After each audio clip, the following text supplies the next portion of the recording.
Ako po si Charlie Zayga, ako sana ng TM2A. Ang masasabi ko lang sa ginawa naming CS ay masaya kasi alam mong tama yung ginagawa mo na nakakatulong ka sa mga tao. Kasi nung time na yun, may bagyong sumalanta sa may Mindanao. Tapos, ang sarap lang sa pakiramdam na, uy, isa ako dun sa mga tumulong. Isa ako dun sa mga nag nagpadala ng mga gamit, pati ng nag-ayos. Masaya kasi alam mong yung ginagawa mo may mararating.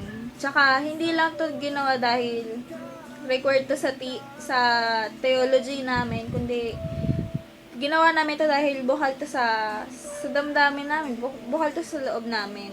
Tsaka, masarap din kasi tumulong lalo na kung alam mong sa kapwa mo ka tutulong. Ayun.